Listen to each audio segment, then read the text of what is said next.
राधे कृष्ण। 10वां अध्याय विभूति योग। श्री भगवान ने कहा, हमने पिछले 9 अध्यायों में जो कुछ बतलाया वह केवल जानने के लिए था कि तुमने हमारी बातों कितना समझा है, तो तुम्हारा यह ज्ञान अधूरा नहीं बल्कि पूरा है।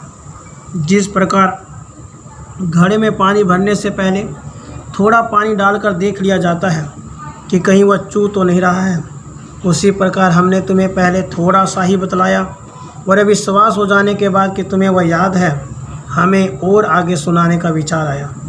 तुम हमारी कसौटी पर खरे उतरे हो, इसलिए तुम मेरे ज्ञान के खजाने के मालिक बन गए हो। अब तुम मनःपूर्वक मेरी बातों की ओर ध्यान दो। मेरे इस स्वरूप को जानने में वेदों की वाणी कुंठित हो गई, मन और प्राणों गति मंद हो गई। उसी प्रकार महर्षि व ज्ञान मुझे नहीं जान सकता। मैं कौन हूँ, कितना बड़ा हूँ, किससे उत्पन्न हुआ हूँ, इन बातों का निर्णय करने में कितने ही युग बीत गए। इसलिए ये सारे महर्षि, देवतागण तथा अन्य प्राणी, इन सब का मूल मैं ही हूँ। इसलिए मुझे जानने में उन्हें कठिनाई होती है। यदि लहरों में समुद्र समा सकता हो, तभी मुझसे उत्पन्न हुआ जीव, महर्षि अथवा देवताओं को मुझे जानने का अवसर मिलेगा। मैं सब चीज़ों के प्रारंभ से ही बहुत पहले हूँ, सभी लोकों में श्रेष्ठ हूँ। इस रूप में जो मुझे जानेगा, वह जिस प्रकार पत्थर में पारस है, रसों में अमृत है, उसी प्रकार सभी मनुष्यों में मेरा अंश है। वह चलते फिरते ज्ञान की साक्षात मूर्ति है। वह भले ही मृत्युलोक में साधारण मनुष्य की तरह रहता हो, लेकिन वह माया की बाध्यता से मुक्त रहता है। मुझे जो जानता है उसे सारे संकल्प छोड़ देते हैं। ये विकार अलग अलग प्राणियों में अपनी अपनी प्रकृति के अनुसार बनते हैं।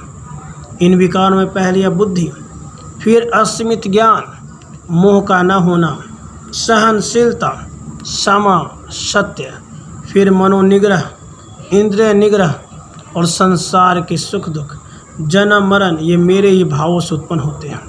भय, निर्भरता, अहिंसा, समता, संतोष, तप, दान, यश, अपयश, वे भी मेरे ही कारण भूतों में उत्पन्न होते हैं। मुझे जानना या न जानना प्राणियों के कर्मों का फल है, इसलिए उनमें अलग अलग विकार उत्पन्न होते हैं। इस प्रकार यह सारी सृष्टि मुझ में ही निहित है, मुझ में ही निहित है।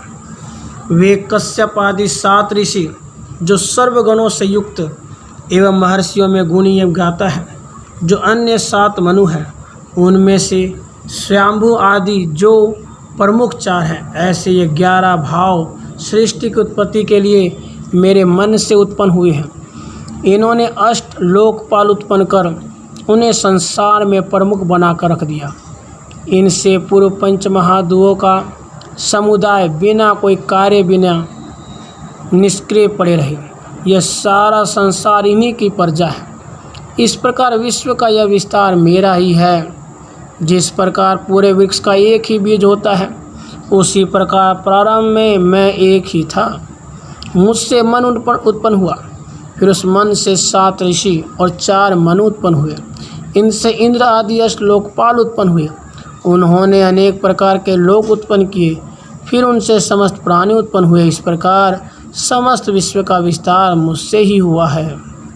इसलिए हे सुभद्रापति, मेरे 20 भाव और 11 विभूतियों से सारा संसार व्याप्त है।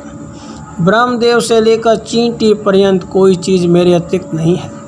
इस प्रकार जो मेरे सत्य स्वरूप को जानता है, उसको ही सच्चे ज्ञान की जागृति हुई है। अर्जुन, इस सारे विश्व का रचयिता और पालन करता मैं ही हूँ। जिस प्रकार लहरों का जन्म पानी से ही होता है, पानी में उन्हें आश्रय मिलता है, उसी प्रकार इस पूरे विश्व में मेरे सिवाय और कुछ नहीं है। मैं सर्वव्यापी हूँ। यह जानकर जो प्रेम उत्कंठा से जहाँ भी मेरा भजन करते हैं, जो प्राणी दिखाई पड़ता है उसे ईश्वर समझते हैं, वही मेरा सच्चा भक्ति योग है। जब 2 ज्ञानी एक स्थान पर मिलते हैं, तो ब्रह्मानंद रूपी लहरें एक दूसरे में मिल जाती हैं। उससे ब्रह्मैक्य का संगम होता है। वे संसार में मेरा गुणगान करके स्तब्ध रह जाते हैं। उन्हें शरीर का भान नहीं रहता। उस स्थिति में उनका जीव भाव, देह भाव दोनों ही अदृश्य हो जाता है। इस प्रकार वे आत्म तत्व से मेरा परिपूर्ण सुख ले लेते हैं। जिस प्रकार दुलारे बच्चे को खेलते समय उसकी माँ उसके पीछे पीछे दौड़ती रहती है ताकि वह कहीं गिर न पड़े, और वह कोई नया खिलौना मांगता है तो वह उसे दे देती है, उसी प्रकार मुझे अपने भक्तों के संप्रदाय का पोषण करना पड़ता है। मेरे भक्त मुझे चाहते हैं, इसलिए मैं उन्हें अनन्य भाव से चाहता हूँ, क्योंकि मेरे प्रिय भक्तों की बहुत कमी है। इसलिए सबका आत्मा जो मैं हूँ, अर्थात उन्होंने मेरी भक्ति को ही अपने जीवन का उद्देश्य बनाकर अन्य चीज़ें व्यर्थ ही जान ली। उन विशुद्ध आत्मज्ञानियों के लिए मैं कपूर की मसाल जलाकर मसालची बनकर उनके आगे आगे चलता हूँ। मैं उनमें ज्ञान रूपी प्रकाश का उदय करता हूँ। अर्जुन कहने लगे, आप परब्रह्म हैं, सभी महाभूतों के विश्रांति स्थल हैं, आप समस्त विश्व के पालन करता हैं, आप ब्रह्मा विष्णु महेश इन तीनों के आदि देवता हैं। भगवान 25वां तत्व जो पुरुष है वह आप ही हैं। माया से परे जो दिव्य भाव है वह भी आप ही हैं। हे स्वामी, आप अनादि सिद्ध हैं, आपको जन्म आदि धर्म नहीं है, यह मुझे अभी मालूम हुआ। आप तीनों काल के नियंता हैं, ब्रह्मांड के आश्रयभूत हैं, यह बात अभी मालूम हुई। इससे पहले भी ऋषियों ने आपके संबंध में अनेकों बातें बतलाई थी, लेकिन उनकी बातों की सत्यता आज मालूम हुई, वह भी आपकी कृपा होने के कारण भगवान। वैसे नारद मुनि हमारे घर में हमेशा आते रहते हैं और आपके गुण गाते हुए जाते हैं, लेकिन उनका अर्थ समझे बिना हम लोग केवल गायन सुख का अनुभव ले रहे थे। हे महाराज, यदि अंधे के घर में स्वयं सूर्य भी प्रकट हो जाए तो वह केवल उसकी मुलायम धूप का ही सेवन कर पाएगा, लेकिन उसे प्रकाश कहाँ दिखाई देगा। उसी प्रकार नारद जी जब यह अध्यात्म गायन करते थे तो उनका राग रागिनियों का माधुर्य तो मेरी समझ में आता था, किंतु इसके अतिरिक्त कुछ नहीं। उसी प्रकार असित देवल के मुख से मैं इसी प्रकार के गुणानुवाद बारंबार सुना करता था, किंतु उस समय मेरी बुद्धि विषय रूपी विष से व्याप्त थी, जिससे परामर्श मीठा होते हुए भी कड़वा लगता था। व्यास जी भी जो मुनियों में सर्वश्रेष्ठ है, वे भी हमारे राज दरबार में आकर आपके स्वरूप का इस प्रकार वर्णन करते थे, किंतु मैंने उसे छोड़ दिया था। अब आपकी कृपा से मैं उन ऋषियों के बताए हुए मार्ग को पहचान चुका हूँ। हे प्रभु, मैंने जन्म जन्मांतर में जो पुण्य संपादित किए उससे और कुछ नहीं आपकी प्राप्ति हो गई। जब भाग्य अनुकूल होता है तभी किए हुए उद्यम सफल होते हैं। जब गुरु कृपा होती है तब सुना हुआ और अध्ययन किया हुआ सब सच है, इस बात का अनुभव होता है। मुझे ऐसा अनुभव हुआ कि देवताओं और राक्षसों की बुद्धि आपको नहीं पहचान सकती। हे लक्ष्मीपति, आपकी शक्ति का अनुमान आप ही कर सकते हैं। आपके संबंध में जानना बहुत कठिन है। आपका ज्ञान आप ही को है, इसलिए उसे दूसरे को समझाने में आप समर्थ हैं। आप समस्त देवताओं के लिए पूजनीय जगत अधिपति हैं। हे कृष्ण, संसार में इतने गुरु हैं, लेकिन हमारे लिए आपके सिवाय कोई गुरु नहीं है। कृपा करके आप अपनी विभूतियाँ सुनाइए। हे महाराज, अब आप अपनी वह विभूति दिखलाइए जो व्यापक शक्तिमान तेज युक्त है। आपकी जो विभूतियाँ तीनों लोक में व्याप्त हैं, उनमें प्रमुख और प्रसिद्ध कौन सी हैं? हे भगवान, मुझे बताइए। हे महाराज, मैं आपको किस तरह जान पाऊँगा, किस प्रकार आपका चिंतन कर पाऊँगा?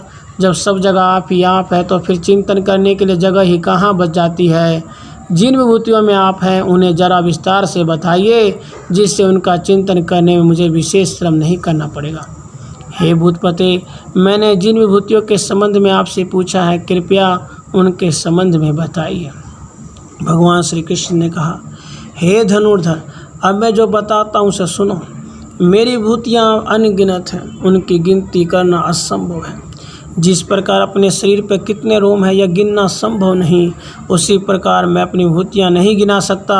लेकिन जो मेरी मुख्य विभूतियाँ हैं उनके संबंध में सुनो। वास्तव में मेरे विस्तार का कोई अंत नहीं है। हे अर्जुन, प्रत्येक प्राणी में आत्मा के रूप में जो निवास करता है वह मैं हूँ। शरीर के भीतर अंतःकरण में मैं हूँ, उत्पत्ति स्थिति लय भी मैं हूँ। अब उन विभूतियों में जो प्रमुख है उन्हें सुनो। 12 आदित्यों में विष्णु हूँ, तेजस्वी वस्तुओं में किरण युक्त सूर्य मैं हूँ, 49 मृदगणों में नारायण ही मरीचि हूँ, नक्षत्रों में चंद्रमा भी मैं हूँ, वेदों में सामवेद हूँ, देवताओं में इंद्र हूँ, वह मैं हूँ, इंद्रियों में 11वां जो मन है वह मैं हूँ, इसी प्रकार प्राणी मात्र में जो चेतन शक्ति है वह मैं हूँ, सभी रुद्रों में जो शंकर है वह मैं हूँ, यक्ष और राक्षसों में शंकर का मित्र जो धनवान कुबेर है वह मैं हूँ, 8 वसुओं में अग्नि मैं हूँ, और समस्त पर्वतों में श्रेष्ठ जो मेरु पर्वत है वह मैं हूँ, जो इंद्र का सचिव है, समस्त ज्ञान का आदि पीठ है, पुरोहितों में जो श्रेष्ठ है वह बृहस्पति मैं हूँ, महाज्ञाता कार्तिक स्वामी मैं हूँ, सरोवरों में जल निधि समुद्र में हूँ, महर्षियों में महान भृगु मैं हूँ, शब्दों में ओमकार मैं हूँ, सब प्रकार के यज्ञों में जप यज्ञ में हूँ, स्थावर पदार्थों में हिमालय में हूँ, वृक्षों में पीपल नाम का वृक्ष मैं हूँ, देवर्षि में नारद मैं हूँ, सभी गंधर्वों में चित्ररथ नाम का गंधर्व मैं हूँ, सभी सिद्धों में कपिल आचार्य जो हैं वह मैं हूँ, प्रसिद्ध घोड़ों में उच्चेश्रवा नाम का जो घोड़ा है वह मैं हूँ, हाथियों में ऐरावत मैं हूँ, इसी प्रकार राजा मेरी प्रधान विभूति है।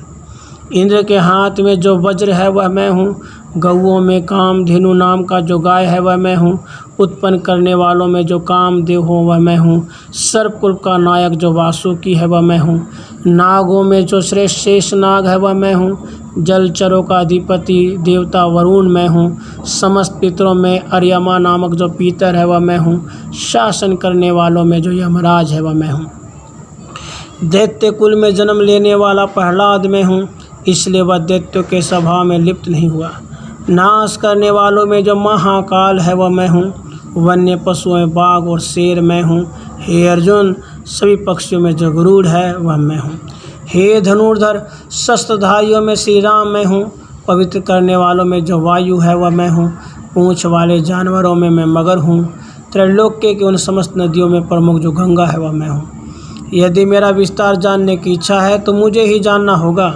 वैसे अर्जुन मेरी विभिन्न विभूतियों के बारे में कितना सुनोगे, बस यह समझ लो सब जगह मैं ही मैं हूँ, इस समस्त सृष्टि का आदि मध्य और अंत मैं हूँ, मैं सृष्टि की 3 अवस्थाओं में व्याप्त हूँ, समस्त विद्याओं में आत्मज्ञान कराने वाली जो वेदांत विद्या वह मैं हूँ, विवाद करने वालों में वाद हूँ, विचार करने वालों में मैं तर्क हूँ, अक्षरों में मैं आकार हूँ, सभी समासों में द्वंद्व समास हूँ, सबको ग्रसने वाला काल मैं हूँ, सृष्टि को उत्पन्न करने वाला मैं हूँ, मैं ही सारे भूतों को उत्पन्न करता हूँ, उनका पालन पोषण करता हूँ, अंत में उनका संहार भी करता हूँ, अर्थात मृत्यु भी मैं हूँ। स्त्री समूह में मेरी 7 विभूतियाँ हैं, नित्य नई कृति मेरी प्रतिमूर्ति है, संपत्ति मैं हूँ, न्याय के सिंहासन पर बैठकर जो वाणी सुख से विवेक के मार्ग पर चलती है वह मैं हूँ, वह समरण शक्ति मैं हूँ, बुद्धि मैं हूँ, धृति मैं हूँ, क्षमा मैं हूँ, इस प्रकार जाति में जो 7 शक्तियाँ हैं वह भी मैं हूँ। वेदों में सामदेव मैं हूँ, सामदेव में जो वृत्साम वह मैं हूँ, सभी छंदों में गायत्री नाम का जो छंद है वह मैं हूँ, सब महीनों में जो मार्गशीर्ष मास है वह मैं हूँ, ऋतुओं में जो पुष्पों की वृद्धि करने वाला बसंत मैं हूँ। हे बुद्धिमान अर्जुन, दूसरों के छलने के जो अनेक प्रकार हैं उनमें द्यूत काम की जो विद्या है वह मेरी ही विभूति है, इसलिए चौराहे पर द्यूत के द्वारा जो खुलेआम चोरी चलती है उसे कोई रोक नहीं सकता। समस्त तेजस्वी पदार्थों में जो तेज नाम की वस्तु है वह मैं हूँ, प्रारंभ किए गए समस्त कार्यों में जो विजय हूँ वह मैं हूँ, समस्त उद्योगों में नीति का उल्लंघन किए बिना जो उद्योग है वह मेरा ही स्वरूप है, सत्य पूर्ण पुरुषों का सत्य मैं हूँ, यादियों में जो श्रीमंत है वह मैं हूँ, चंद्रवंश में जन्म लेने वाले तुम जो पांडव हो वह भी मैं हूँ, इसलिए हम दोनों के संबंध में कोई अंतर नहीं आता, तुम्हारा और मेरा स्वरूप एक है। समस्त मुनियों में जो व्यास मुनि है वह मैं हूँ, कवियों में दूरदर्शी श्रेष्ठ शुक्राचार्य भी मैं हूँ, सब पर नियंत्रण करने वाला जो अनिवार्य शासन दंड है वह भी मैं हूँ, अच्छे और बुरे का विचार धर्म ज्ञान का पक्ष लेने वाला शास्त्र में जो नीति शास्त्र है वह मैं हूँ, सभी गोपनीय वस्तु में जो मौन है वह मैं हूँ, ज्ञानी लोगों में जिस ज्ञान की प्रतिष्ठा होती है वह ज्ञान मैं हूँ। देखो अर्जुन, क्या वर्षा के धाराओं की गिनती की जा सकती है, उसी प्रकार मेरे गुण विशेष विभूतियों की गणना नहीं की जा सकती। तुम्हें अपना एक रहस्य बताता हूँ। जिस बीज से भूतों के अंकुर फटते हैं वह बीज मैं हूँ। इसलिए ऊंच नीच का विचार छोड़कर समझ लो कि हर जगह मैं ही मैं हूँ। हे धनंजय, जहाँ जहाँ संपत्ति और दया का अस्तित्व है वहाँ वहाँ मेरा अंश है, ऐसा समझो। हे अर्जुन, मेरी भूतियों से सारा ऐश्वर्य भरा पड़ा है। जिनकी आज्ञा सब लोग विनम्र भाव से स्वीकार करते हैं, ऐसा लक्षण जिसमें दिखाई दे उसे मेरा ही अवतार समझो। ऐसे अवतारों में किसी को छोटा किसी को बड़ा समझना महापाप है, क्योंकि सारे विश्व में मैं ही मैं व्याप्त हूँ। इनमें भेदभाव की कल्पना करना अपने बुद्धि को कलंकित करना है। मेरे स्वभाव में साधारण विशेष का भेद नहीं है। देखो, मेरे एक अंश से सारा विश्व भरा पड़ा है, इसलिए अभेद रूप से मेरी उपासना करो, मेरी उपासना करो। राधे कृष्ण, राधे कृष्ण।